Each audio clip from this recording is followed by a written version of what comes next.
listeners, welcome to the newest episode of Mentor Study Abroad podcast. আজকে আমরা কথা বলবো কানাডা নিয়ে। স্টাডি ডেস্টিনেশন হিসেবে কানাডা কিন্তু অত্যন্ত জনপ্রিয় এবং এই কান্ট্রি নিয়ে রয়েছে অনেক প্রশ্ন। এই সব প্রশ্নের উত্তর নিয়ে সাজানো হয়েছে আজকের এপিসোড এবং আমাদের সাথে উপস্থিত আছে মেন্টর স্টাডি অ্যাব্রডের কানাডা ডেস্টিনেশন ম্যানেজার প্রিন্স ভাইয়া। চলুন কথা বলি ওনার সাথে। কেমন আছেন ভাইয়া? আমি ভালো আছি, আপনি কেমন আছেন? এই তো ভাইয়া, থ্যাঙ্কস ফর কামিং। ভাইয়া, শুরুতেই প্রশ্ন করি, কানাডা কেন এত পপুলার? নর্থ আমেরিকাতে আসলে বাংলাদেশের মানুষ বা বাংলাদেশ থেকে যারা স্টুডেন্টসরা পড়তে যেতে চায় তাদের সবসময় কানাডা একটা পপুলার ডেস্টিনেশন ছিল। আমরা যেটা দেখতে পাই হচ্ছে গত 5-6 বছর যাবৎ বাংলাদেশ থেকে প্রচুর পরিমাণে স্টুডেন্টস আসলে কানাডাতে আন্ডারগ্রেড প্রোগ্রামে বা মাস্টার্স প্রোগ্রামে আসলে পড়তে গিয়েছে। আমি যদি কনসিডারেশনের কথা বলি কেন আসলে স্টুডেন্টসরা পড়তে যেতে চায়, এটার মেইন হচ্ছে থাকে কানাডা আসলে second largest country in the world. Then থাকছে হচ্ছে ইউনিভার্সিটির যে ফিসগুলো থাকে সেগুলো বেশ অ্যাফোর্ডেবল, অ্যান্ড হচ্ছে স্টুডেন্টসরা চাইলে মাস্টার্স প্রোগ্রামে তাদের ফ্যামিলি নিয়ে হচ্ছে যেতে পারে।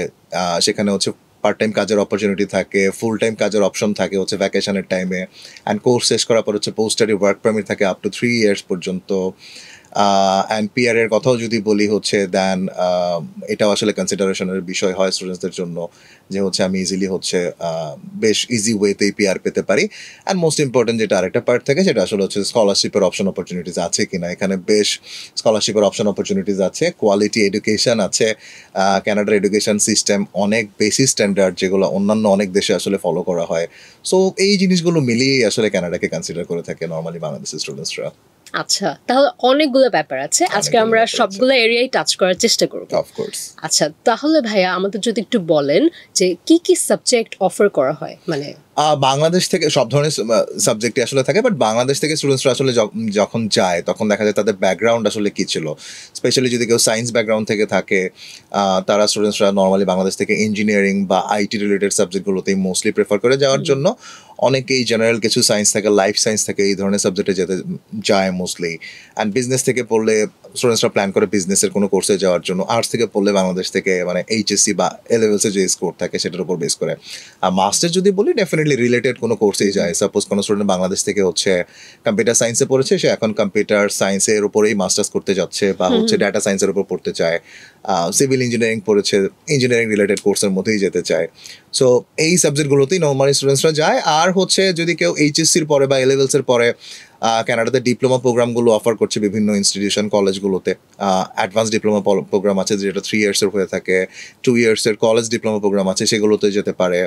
অ্যান্ড অলসো কারো যদি প্ল্যান থাকে হচ্ছে কোর্স সাবজেক্টের উপরে কলেজে গিয়ে হচ্ছে পিজিডি করবে, পোস্ট গ্রাজুয়েট ডিপ্লোমা বা পোস্ট গ্রাজুয়েট সার্টিফিকেট, এই টাইপের প্রোগ্রামগুলো তো বাংলাদেশ থেকে স্টুডেন্টসরা আসলে প্ল্যান করে কানাডাতে যাওয়ার জন্য। পোস্ট গ্রাজুয়েট ডিপ্লোমা বা পিজিডি এগুলো অনেক ইউনিভার্সিটি মানে কলেজগুলোতে আসলে 2 ইয়ার্সের হয়ে থাকে, অ্যান্ড সেটার পরে পোস্ট স্টাডি ওয়ার্ক পারমিটের অপশন থাকে। সো ভেরি গুড অপরচুনিটিস আছে কানাডাতে, অনেক প্রোগ্রামস। তাহলে আর ভাইয়া যদি কোনো কারণে কোনো স্টুডেন্টের ধরেন এইচএসসি কমপ্লিট হয় নাই বা এ-লেভেলস কমপ্লিট হয় নাই বা স্টাডি গ্যাপ রয়েছে, তখন ওরা কি করবে? স্টাডি গ্যাপের ব্যাপারটা যেটা সেটা হচ্ছে যখন আসলে স্টুডেন্ট এইচএসসি শেষ করেছে বা এ-লেভেল শেষ করেছে, আফটার দ্যাট হয়তো বাংলাদেশে বিভিন্ন পাবলিক ইউনিভার্সিটিতে ট্রাই করেছে, হয়নি আনফর্চুনেটলি, বা হয়তো অন্য কোনো ডেস্টিনেশনে ট্রাই করেছিল, সেখানে হয়তো বা ভিসা হয়নি বা ফার্দার প্রসেস করেনি, তখন একটা 1-2 বছরের গ্যাপ হয়ে গিয়েছে।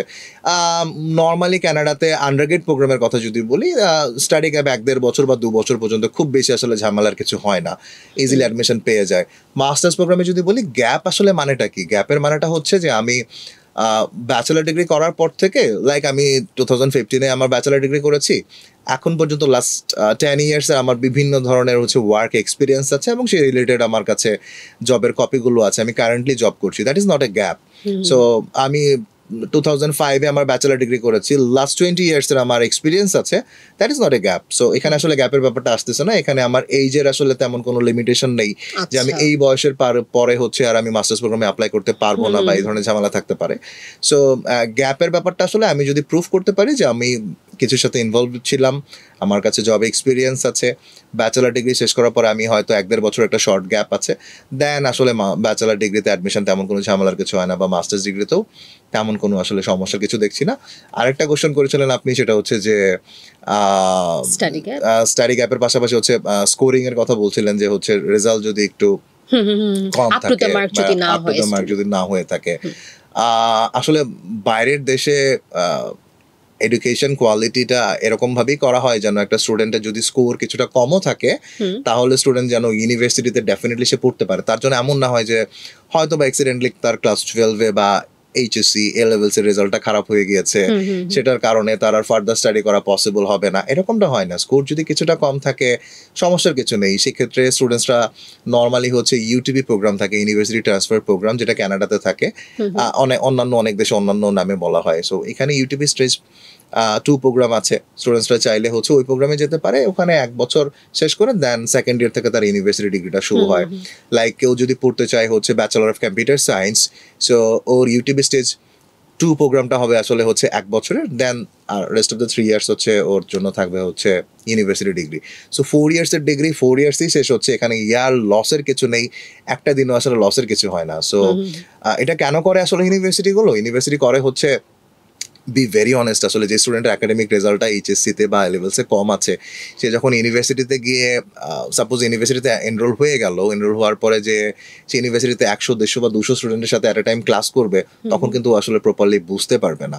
So that's why university transfer program যেগুলো রেখেছে, সেটাতে যেটা হয় সেটা হচ্ছে যে same university, same campus, same ফ্যাসিলিটিসটাই স্টুডেন্টসরা পাচ্ছে, বাট ওদের ক্লাসরুমের সিট ক্যাপাসিটিটা হচ্ছে ভেরি লিমিটেড থাকে, 25 থেকে 30 জনের একটা সিট ক্যাপাসিটি থাকে। সো স্টুডেন্ট অ্যান্ড টিচারের মধ্যে একটা বন্ডিং হয়। টিচার যদি যেটা বোঝাচ্ছে, স্টুডেন্ট যদি সেটা না বুঝে থাকে, দেন সেটার কোশ্চেন করতে পারে। 150 স্টুডেন্টের সামনে, 200 স্টুডেন্টের সামনে নর্মালি ওই স্টুডেন্ট আসলে কোশ্চেনটা করতো না। সো এটা একটা ভালো একটা অপরচুনিটি থাকে। এগুলো নর্মালি কানাডাতে অনেকগুলো প্রভিন্সের মধ্যেই আসলে এই অপশনটা আছে। সো স্টুডেন্টসরা চাইলে ইউটিউবে স্টেজ 2 প্রোগ্রামে যেতে পারে। অ্যাডিশনালি আমি একটা কথা অ্যাড করতে পারি, স্পেশালি যারা হচ্ছে আমাদের ন্যাশনাল কারিকুলাম থেকে না, ও লেভেলসের পরে যদি কেউ প্ল্যান করা হচ্ছে যে আমি এ লেভেলস দিতে চাচ্ছি না, আমি কানাডাতে যেতে চাই, that is called UTP stage 1, university transfer program 1। তখন আসলে কানাডাতে গিয়ে 8 to 12 মান্থসের হচ্ছে প্রোগ্রামটা থাকে, প্রোগ্রামটা শেষ করার পরে হচ্ছে ইউটিউবি স্টেজ 2-তে যাবে, অ্যান্ড হচ্ছে বাকি 3 বছরে হচ্ছে ব্যাচেলার ডিগ্রি শেষ করবে। সো ও লেভেলসের পরেও কিন্তু একটা অপশন থাকে স্টুডেন্টসদের জন্য কানাডাতে, যে আমি হচ্ছে ইউনিভার্সিটি ট্রান্সফার প্রোগ্রাম 1-এ যদি যাই, দেন আমি হচ্ছে রেস্ট অফ দ্য 4-5 ইয়ার্সের মধ্যে আমার টোটাল ব্যাচেলার ডিগ্রিটাই শেষ করে ফেলতে পারছি। বাহ, তাহলে তো খুবই ভালো হয়। আর ভাইয়া, তাহলে এখন যদি আসি টিউশনের ব্যাপারে, মানে টিউশন ফিজের ব্যাপারে, কেমন খরচ হতে পারে? আমি শুরুতেই বলছিলাম কানাডাতে tuition fees are very affordable compare to others destination. আমি মিনিমাম কানাডিয়ান ডলারের কথা যদি বলি, আমি 15 to 18 বা 20,000-এর মধ্যে বেশ কিছু ইউনিভার্সিটিতে অপশন পেয়ে যাব ব্যাচেলার্স ডিগ্রিতে। আপ টু সেটা 40,000 পর্যন্ত হতে পারে। টিউশন ফিজ আসলে বাংলাদেশেও যদি আমি কনসিডার করি, এক এক ইউনিভার্সিটি এক এক রকম tuition fees, same as everywhere, কানাডাতেও সেম। বাট আমি মোটামুটি 18-20 হাজার কানাডিয়ান ডলারের মধ্যে অনেকগুলো ইউনিভার্সিটিতে আন্ডারগ্রেডের প্রোগ্রাম পেয়ে যাব। মাস্টার্স প্রোগ্রামের কথা যদি বলি, মাস্টার্স প্রোগ্রামেও আমি 12 to 15,000 পার ইয়ার টিউশন ফিজের মধ্যে অনেক ইউনিভার্সিটি পেয়ে যাব। ডিপ্লোমা প্রোগ্রামের কথা যদি বলি, 14 to 16 বা 18,000 কানাডিয়ান ডলারের মধ্যে পার ইয়ারের টিউশন ফিজের মধ্যে আমি ডিপ্লোমা প্রোগ্রামের কোর্স পেয়ে যাব। PGD PGC also same. Post ব্যাকলারের ডিপ্লোমা প্রোগ্রাম আছে, সেগুলোও এরকম 18-20 হাজার Canadian dollar per year tuition ফিজের মধ্যেই পাওয়া যাচ্ছে। সো টিউশন ফিজ বেশ অ্যাফোর্ডেবল, ডিপেন্ড অন ইউনিভার্সিটি, আমি কোথায় যাচ্ছি সেটা আসলে ডিপেন্ড করছে। ভাইয়া, স্কলারশিপ অফার করে না ওরা? স্কলারশিপ অফকোর্স অফার করে ইউনিভার্সিটিগুলো। আন্ডারগ্রেড প্রোগ্রামের কথা যদি বলি, আন্ডারগ্রেড প্রোগ্রামে আমি যদি ব্যাচেলার্স ডিগ্রিতে কোনো ইউনিভার্সিটিতে অ্যাপ্লাই করি, স্কলারশিপের জন্য আমাকে আসলে প্রুফ করতে হবে I am scholar than others applicant. আসলে স্কলারশিপ ব্যাপারটাই এরকম হয়। বাংলাদেশের এইচএসসি বা আমরা এ লেভেলস স্টুডেন্টসদের কথা যদি বলি, একাডেমিক রেজাল্টের উপরে বা পার্সেন্টেজের উপরে স্কলারশিপ ডিপেন্ড করে। ওখানে আসলে কানাডাতে ইউনিভার্সিটিগুলো পার্সেন্টেজ হিসেবে কোনো ধরনের স্কলারশিপ তেমন একটা দেয় না, একটা সার্টেন অ্যামাউন্ট দেয়, যে 15,000 কানাডিয়ান ডলার পার ইয়ার তোমার জন্য স্কলারশিপ থাকছে। That is unconditional. কিছু কিছু কেসে হয়তো কন্ডিশনাল থাকে, যে তোমাকে মিনিমাম সিজিপি একটা স্ট্যান্ডার্ড থাকে, সেটা মেনটেন করতে হবে। সো স্কলারশিপ অ্যাভেলেবল, বাট স্কলারশিপের জন্য you have to prove that you are scholar than others applicant. এই হচ্ছে ব্যাপার। আরেকটা জিনিস অনেক সময় স্টুডেন্টসরা মনে করে থাকে যে হচ্ছে ল্যাঙ্গুয়েজ প্রফিসিয়েন্সির উপরে কোনো ধরনের কোনো স্কলারশিপ আছে কিনা, আইএলস, পিটি, টোফেল। মোস্টলি আসলে কোনো ল্যাঙ্গুয়েজ প্রফিসিয়েন্সির উপরে আসলে তেমন কোনো স্কলারশিপ নেই। স্কলারশিপ সবসময় মেরিটের উপর, আমার প্রিভিয়াস একাডেমিক ব্যাকগ্রাউন্ডের উপর, আসলে রেজাল্টের উপর সবসময় ডিপেন্ড করে। বাংলাদেশের স্টুডেন্টসরা, এইচএসসি স্টুডেন্টসদের তো জিপিএ 5-এর পার্সেন্টেজ একটা বাংলাদেশে প্রচুর পরিমাণে থাকে।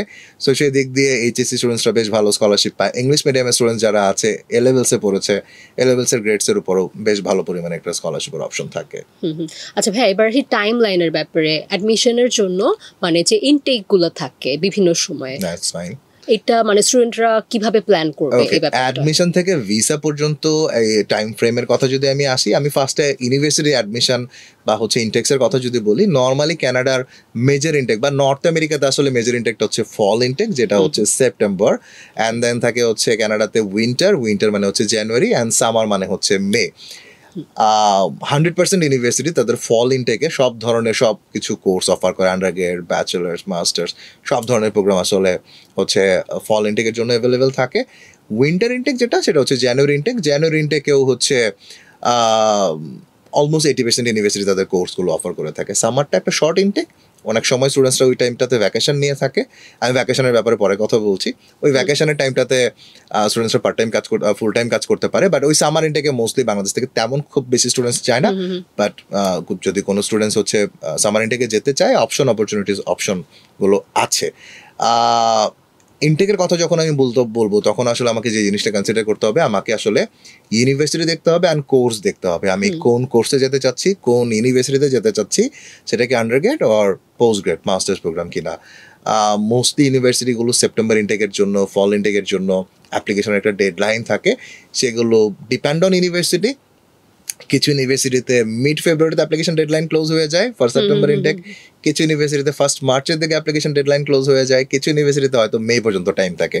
সো স্টুডেন্টস যখন আমাদের কাছে আসে মেন্টাল স্টাডি অ্যাব্রোডে, আমরা তার একাডেমিক রেজাল্ট, তার previous background, language proficiency score কি আছে, বেসড অন দ্যাট আসলে হচ্ছে আমরা তার জন্য এখন আপকামিং কোন অপশনটা আছে, কোন ইনটেক অ্যাভেলেবল হবে, কোন ইউনিভার্সিটিতে অ্যাভেলেবল হবে, সেটা নিয়ে আসলে কথা বলতে পারি। বাট আমি যেটা সাজেস্ট করবো, মাস্টার্স প্রোগ্রামের যদি হয়ে থাকে স্টুডেন্টসরা, কানাডা যেহেতু খুবই একটা পপুলার ডেস্টিনেশন, প্রচুর পরিমাণে অ্যাপ্লিকেশন গ্লোবালি হয়ে থাকে, দ্যাটস ওয়াই স্টুডেন্টসদেরকে আসলে নর্মালি জানুয়ারি ফেব্রুয়ারির মধ্যেই মাস্টার্স প্রোগ্রামের জন্য অ্যাপ্লিকেশন করাটা আমি বলবো। বাট কেউ যদি এপ্রিল মের দিকেও আসে, দেন অপশন তার জন্য কিছুটা হয়তো কমে যাবে, but still there is option. মানে সবসময় একটা খোঁজ রাখতে হবে যে কখন আসবে। অফকোর্স আমি যেটা সবসময় স্টুডেন্টসদেরকে হচ্ছে সাজেস্ট করি, লং টাইম যাবত কাজ করছি, আমি অনেক সময় স্টুডেন্টসদের যেটা দেখি যে student academic result, IELTS score সব কিছু নিয়ে এসে বলছে যে আমি এখন এই ইউনিভার্সিটিতে অ্যাপ্লাই করতে চাই, আপনারা কি প্রসেস করে দিবেন? তখন আমাকে আসলে বলতে হয় সরি, অ্যাপ্লিকেশন ডেডলাইন চলে গিয়েছে। আর এই স্টুডেন্টটাই যদি আসলে হচ্ছে ও আইএলটিএস এর প্রিপারেশন শুরু করার সময়ই আমাদের কাছে আসতো অ্যান্ড জিজ্ঞেস করতো যে আমি এখানে যেতে চাই, আমার জন্য এই অপশনগুলো কি হবে, তখনই কিন্তু আমরা একটা অ্যাপ্লিকেশন করে রাখতে পারতাম। আইএলটিএস স্কোরটা হয়তো পরে আমরা সাবমিট করতাম, but before the application deadline আমরা অ্যাপ্লিকেশন সাবমিট করে রাখলে আসলে তার জন্য অ্যাডমিশনটা ইজিয়ার হয়ে যেত, তখন আসলে ওয়েট করতে হতো না। ভাই আপনি জবের কথা মেনশন করেছিলেন পার্ট টাইম, তো আমি একটু জানতে চাচ্ছি ভাই, কোঅপ নামে খুব পপুলার কানাডায়, মানে এটা খুব শুনি, মানে এই ব্যাপারটা আসলে কি একটু যদি ক্লিয়ার করতেন। কোঅপ আসলে হচ্ছে সেটা হচ্ছে যে নর্থ আমেরিকান কারিকুলামের মধ্যে আসলে কোঅপ অপশনটা যেটা হয় সেটা হচ্ছে যে স্টুডেন্টস যখন হচ্ছে ব্যাচেলার্স ডিগ্রিতে সাপোজ কোনো স্টুডেন্ট গেল, তখন আসলে ওর বছরে 3টা সেমিস্টার, আমি আগেই বললাম সহজ করে যদি বলি জানুয়ারি, মে, সেপ্টেম্বর। তো স্টুডেন্টস দেখা গেল হচ্ছে যে স্টুডেন্ট জানুয়ারি ইনটেকে তার ইউনিভার্সিটিতে কোর্স করছে, দেন ও যেই সাবজেক্টে পড়ছে, সাপোজ হচ্ছে ফাইন্যান্সে পড়ছে, সো ফাইন্যান্সে পড়া অবস্থায় ওই ইউনিভার্সিটি তার জন্য হচ্ছে আরেক জায়গায় হচ্ছে জব প্লেসমেন্টের একটা ব্যবস্থা করে দেয়।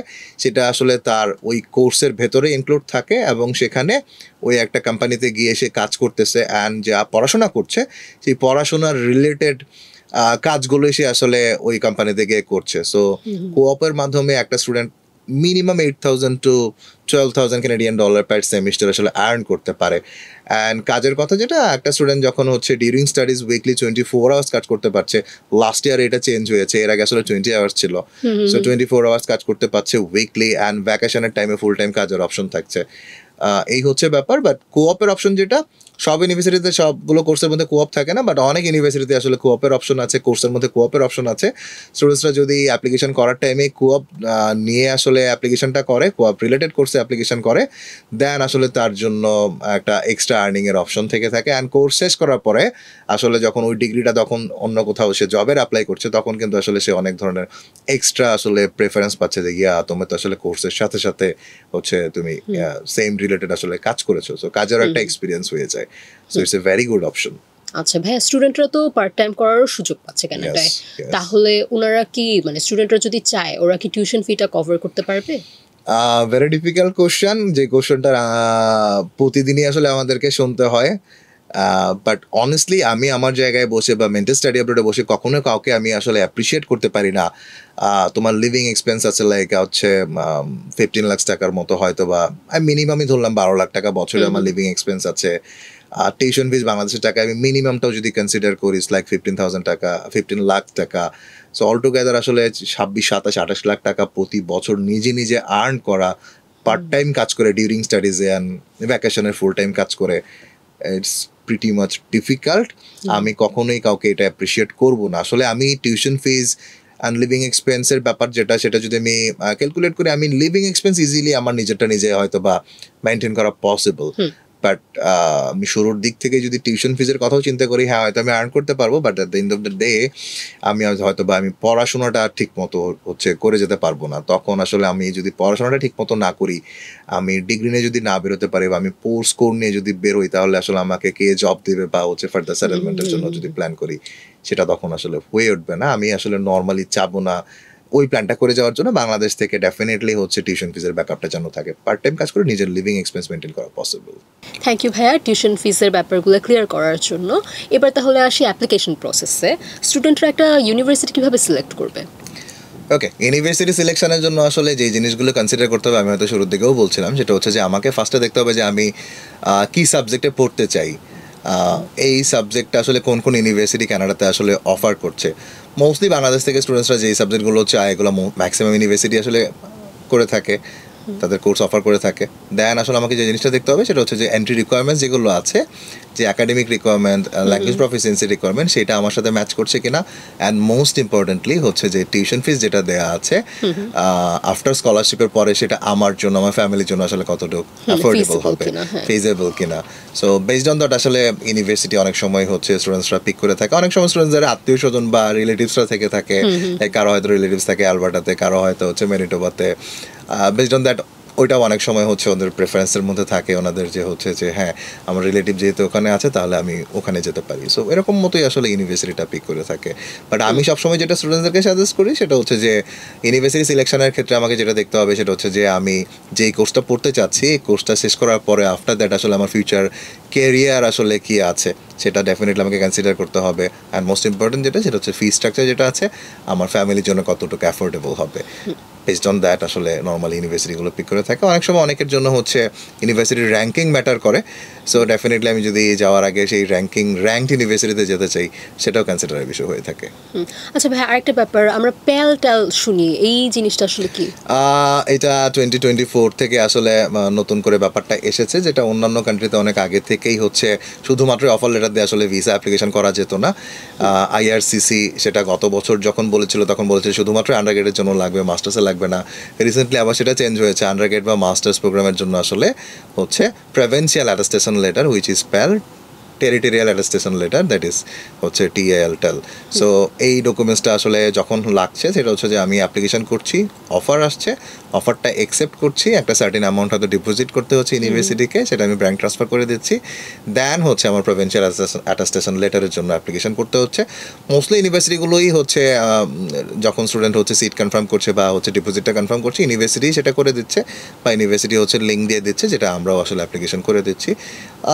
এইটা নর্মালি 2 to 3 উইকস ম্যাক্সিমাম টাইমের মধ্যে বা আরও আগেও হয়তো বা প্রভিন্সিয়াল অ্যাটাস্টেশন লেটারটা চলে আসে, যেটা আসলে কিউবেকে CAQ বলতো, সেটা অনেক আগে থেকেই আসলে কানাডাতে ছিল কিউবেকের জন্য। বাট এখন আসলে কানাডাতে যে 10টা প্রভিন্স আছে, 3টা টেরিটরি আছে, সব জায়গাতেই যখন স্টুডেন্টসরা প্ল্যান করছে যাওয়ার জন্য, তখন গিয়ে আসলে এই প্যাল অ্যান্ড ট্যালের ব্যাপারটা আসছে।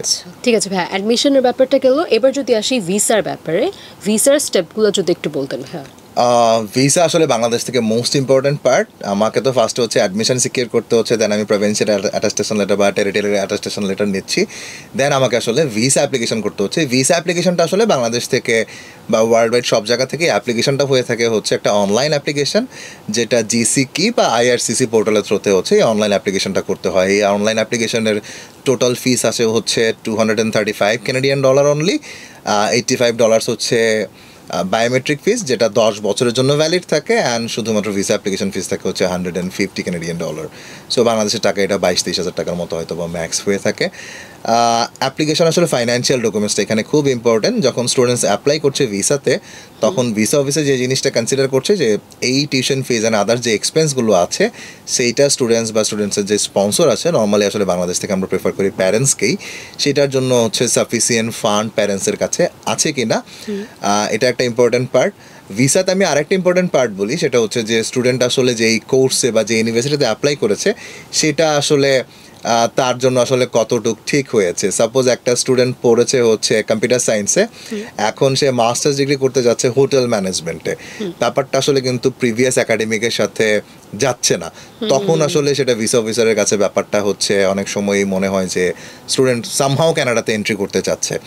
দ্যাটস ওয়াই আসলে স্টুডেন্টকে ডেফিনেটলি একটা হচ্ছে তার প্রিভিয়াস একাডেমিকের সাথে ম্যাচ করছে এই ধরনের কোর্সে অ্যাপ্লাই করতে হচ্ছে, অ্যান্ড ফাইন্যান্সিয়াল এবিলিটিতে তার প্যারেন্টসের হচ্ছে সাফিসিয়েন্ট ফান্ড আছে কিনা। মোস্টলি আসলে আমরা যেটা সাজেস্ট করে থাকি, লাস্ট 6 মান্থসে যে ব্যাঙ্ক স্টেটমেন্ট দিবে সেখানে যেন অবশ্যই প্যারেন্টসের অ্যাকাউন্টে 1 year tuition, 1 year living and others এক্সপেন্সের ইকুইভ্যালেন্ট যে ফান্ড থাকা দরকার সেটার ইকুইভ্যালেন্ট ফান্ড আছে কিনা আমরা সাজেস্ট করি যে আরেকটু বেশি করেই দেখানোর জন্য, অ্যান্ড ফ্যামিলির রানিং ইনকাম এবং source of income properly show করছে কিনা। আমরা হয়তো অনেক সময় মনে করতে পারি যে tuition, living and others expense মিলিয়ে হয়তো বা আমাকে 40 লাখ টাকা দেখালেই হয়ে যাচ্ছে, আমি 40 লাখ টাকাই দেখাচ্ছি। বেটার হচ্ছে আরেকটু বেশি করে দেখানো, অ্যান্ড ফ্যামিলিতে প্রপারলি একটা ইনকাম জেনারেট হচ্ছে সেই রিলেটেড ডকুমেন্টসগুলো দেখানো।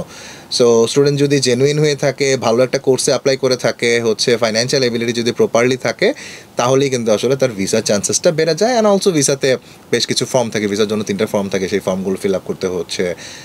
অ্যাপ্লিক্যান্ট চাইলে মেডিকেল আগেও করতে পারে, চাইলে পরেও করতে পারে। আমরা প্রেফার করে থাকি অনেক সময় যে হচ্ছে মেডিকেলটা ভিসা অ্যাপ্লিকেশনের সময়ের সাথে সাথে দিয়ে দেওয়ার জন্য। স্টুডেন্টের একটা হচ্ছে একটা ছবি লাগে, একটা পাসপোর্ট সাইজ, একটা পাসপোর্ট সাইজের না, একটা অন্যরকম একটা সাইজ আছে, সেই সাইজের হচ্ছে 35-45 মিলিমিটারের একটা ছবি লাগে। এই রিলেটেড ডকুমেন্টসগুলো আসলে লাগে। আর ভাইয়া তারপর ধরেন চলে গেল স্টুডেন্ট, ডিগ্রিও নিয়ে ফেললো, মানে পড়াশোনা সব শেষ, এখন যদি মানে পোস্ট স্টাডি স্টে যদি সে করতে চায়, ওই ব্যাপারে কোনো সাজেশন? That's absolutely fine. গত বছর একটা ডিসিশন এসেছিল যেটা ভেরি রিসেন্টলি আবার চেঞ্জ হয়েছে, যেটা ছিল হচ্ছে যে লেবার মার্কেটের শর্টেজ অনুযায়ী যদি কোর্স পড়ে থাকে দেন আসলে স্টুডেন্ট হচ্ছে পোস্ট স্টাডি ওয়ার্ক পারমিটের জন্য হচ্ছে এলিজিবল হয়ে থাকবে। বাট ভেরি রিসেন্টলি সেটা আবার চেঞ্জ হয়েছে, যে কোনো কোর্স থেকে যে কেউ পড়ে আসলে পোস্ট স্টাডি ওয়ার্ক পারমিটের জন্য এলিজিবল হয়ে যাবে। সেটা আপ টু 1 to 3 ইয়ার্স পর্যন্ত ডিপেন্ড করছে কোন কোর্সে যাচ্ছে। আন্ডার গ্রেডের একরকম হচ্ছে, কলেজ ডিপ্লোমাতে একরকম হচ্ছে, মাস্টার্স প্রোগ্রামের জন্য আরেক রকম হচ্ছে। বাট মোস্টলি স্টুডেন্টসরা হচ্ছে আপ টু 3 ইয়ার্সের মতো হচ্ছে পোস্ট স্টাডি ওয়ার্ক পারমিটটা পাচ্ছে। অ্যান্ড দেন হচ্ছে পোস্ট স্টাডি ওয়ার্ক পারমিট থাকা অবস্থাতে স্টুডেন্টসরা যদি ফার্দার স্টের প্ল্যান করে থাকে, তাহলে হচ্ছে এক্সপ্রেস এন্ট্রি আছে বা হচ্ছে প্রভিন্সিয়াল নমিনেশন কিছু প্রোগ্রাম আছে, নর্দার্ন টেরিটরি প্রোগ্রাম আছে, এই ধরনের হচ্ছে কিছু পাইলট প্রোগ্রাম আছে পিআরের জন্য, সেগুলোতে স্টুডেন্টসরা প্ল্যান করছে, সেগুলোতে হচ্ছে অ্যাপ্লিকেশন করতে পারছে। এই হচ্ছে ব্যাপার। আচ্ছা, থ্যাংক ইউ ভাইয়া। ভাইয়া এছাড়াও আমি আরও জানতে চাই যে স্টুডেন্টরা ধরেন অ্যাপ্লাই করলো কিন্তু ভিসা হলো না বা কোনো কারণে রিজেক্টেড হয়ে গেল, ওরা কি করবে? আমি হাইলি যেটা সাজেস্ট করবো সেটা হচ্ছে আবার রিঅ্যাপ্লাই করার জন্য অনলি $150 হচ্ছে শুধুমাত্র হচ্ছে ফিস লাগছে। স্টুডেন্টসরা যেটা করতে পারে সেটা হচ্ছে যে GCMS নোটের জন্য অ্যাপ্লাই করতে পারে। গ্লোবাল ক্লায়েন্ট ম্যানেজমেন্ট সিস্টেম একটা কানাডার IRCC সেটা হচ্ছে মেনটেন করে থাকে, সেটার জন্য অনলি $5 মতো হচ্ছে ফিস থাকে। সেটাতে অ্যাপ্লিকেশন করার পরে সে একটু ডেপথে জানতে পারে কেন আসলে ভিসাটা ডিনাই হয়েছে, ভিসা অফিসার কী মনে করেছিল, সেইটা হচ্ছে আবার একটু নিজেরা মিলে বা হচ্ছে আমাদের থ্রুতে যখন অ্যাপ্লাই করে আমরা বলি যে এই ডকুমেন্টগুলো হচ্ছে অ্যাডিশনালি হচ্ছে অ্যাড করার জন্য, বা হচ্ছে তার স্টেটমেন্ট অফ পারপাস যেটা অ্যাডমিশনের সময় ক্লায়েন্ট ইনফরমেশনের মধ্যে দিয়েছিল সেখানে আরেকটু হচ্ছে মডিফাই করার জন্য, যেই লজিকে বলেছে ভিসা অফিসার যে হচ্ছে আমার মনে হচ্ছে যে তোমার ফাইন্যান্সিয়াল এবিলিটি নেই, সাপোজ এই কথা যদি বলে থাকে, দেন সেটার জন্য হচ্ছে একটা জাস্টিফিকেশন লেটার অ্যাড করে দেয়া যে আসলে হচ্ছে এই ক্যালকুলেশন দিয়ে প্রুফ করে দেয়া যে আমার হচ্ছে ফাইন্যান্সিয়াল এবিলিটি আছে, আমার প্যারেন্টসের আছে, যেটাতে আমি আসলে পড়াশোনার জন্য যে এক্সপেন্স আছে সেগুলো আমি মেনটেন করতে পারবো।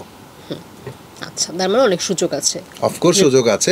রিঅ্যাপ্লিকেশন করার জন্য কোনো সার্টেন টাইম ফ্রেম নেই যে হচ্ছে আমার আজকে ভিসা ডিনাই হয়েছে আমি এতদিন পরে করতে পারবো। স্টুডেন্টস ভিসা ডিনাই হলে উইথিন এ উইক 2-3 মধ্যেই আবার চাইলে রিঅ্যাপ্লাই করতে পারে, এনি টাইম করতে পারে, 2-4-5 বার করতে পারে, কোনো সমস্যার কিছু নেই। আচ্ছা হ্যাঁ, তাহলে আজকে আমরা অনেক কিছু জানতে পারলাম, মানে আমি শিওর যে স্টুডেন্টদের অনেক হেল্প হবে, যারাই দেখছে তাদের জন্য। ভাইয়া একদম শেষ পর্যায়ে চলে আসছে, এবার জানতে চাই যে মেন্টর স্টাডি অ্যাব্রড স্টুডেন্টদেরকে কিভাবে হেল্প করে। মেন্টর স্টাডি অ্যাব্রড অ্যাডমিশন থেকে ভিসার জার্নিতে টাইম টু টাইম স্টুডেন্টসকে সব ধরনের গাইড করে যাচ্ছে।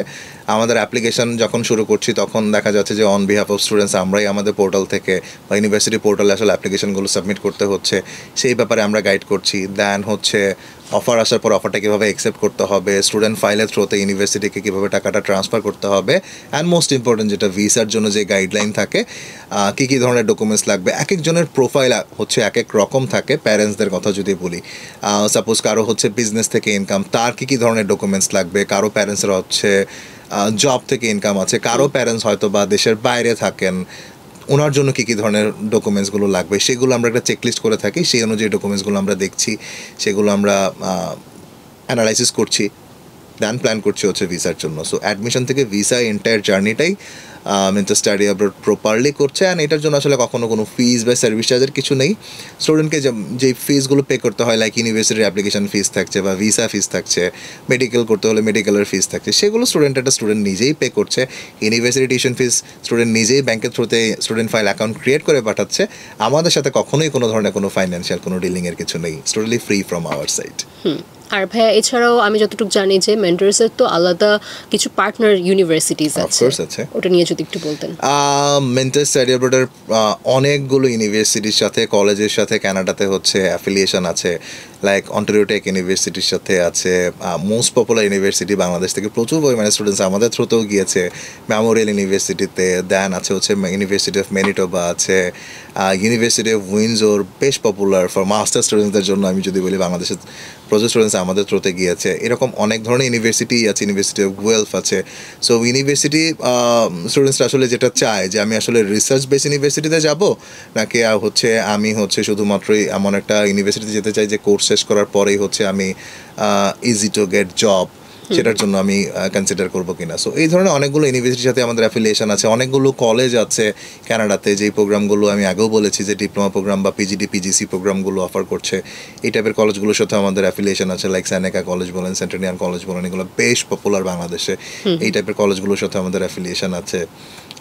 সো আমাদের অনেকগুলো ইউনিভার্সিটি আছে, অনেকগুলো কলেজ আছে। স্টুডেন্টস চাইলেই আমাদের থ্রুতে হচ্ছে ইউনিভার্সিটিতে হচ্ছে ইজিলি অ্যাপ্লিকেশন করতে পারছে। অ্যান্ড আমি আরেকটা অ্যাডিশনালি জিনিস অ্যাড করতে চাই, সেটা হচ্ছে যে অনেক ইউনিভার্সিটিতেই অ্যাপ্লিকেশন ফিস থাকে, যেটা আমি বলছিলাম $100 to $130 মতো থাকে। আমাদের থ্রুতে অ্যাপ্লিকেশন করলে অনেক ইউনিভার্সিটি দেখা যায় হচ্ছে যে আমাদের কাছে বিভিন্ন সময় ওয়েভার কোড থাকে। সো স্টুডেন্ট যখন অ্যাপ্লাই করছো তখন আসলে ওই অ্যাপ্লিকেশন ফিসটাও পে করতে হচ্ছে না। সো আমাদের থ্রুতে অ্যাপ্লিকেশন করলে অ্যাপ্লিকেশন ফিসটাও ওয়েভার থাকছে। থ্যাংক ইউ সো মাচ ভাইয়া, আজকে আমরা অনেক ইনফরমেশন জানতে পারলাম। আমি শিওর যে স্টুডেন্টদের অনেক হেল্প হবে। I believe so. সো আমি যেটা লাস্টে বলবো সেটা হচ্ছে যে আমি স্টুডেন্টসদেরকে সাজেস্ট করবো ইউনিভার্সিটি প্ল্যানিং বা কোর্স প্ল্যানিং নিয়ে আমি কোথায় যেতে চাচ্ছি সেগুলো নিয়ে যখনই প্ল্যান করছে তখনই যেন মেন্টর স্টাডি অ্যাব্রডের সাথে এসে কথা বলে যায়। কথা বলে হচ্ছে ক্লিয়ার একটা ধারণা পেয়ে যাবে কবের মধ্যে অ্যাপ্লিকেশন করতে হবে, কী করতে হবে না করতে হবে। And thank you so much. Thank you ভাইয়া, থ্যাংকস ফর কামিং। দর্শক, আশা করি আপনারা অনেক উত্তর পেয়ে গেছেন, এবং এছাড়াও যদি আপনাদের কোনো প্রশ্ন থেকে থাকে যেগুলো আমরা মিস করে গেছি অবশ্যই কমেন্টে জানাবেন, এবং আগামী পর্বে দেখা হবে নতুন কোনো স্টাডি ডেস্টিনেশন নিয়ে। Thank you.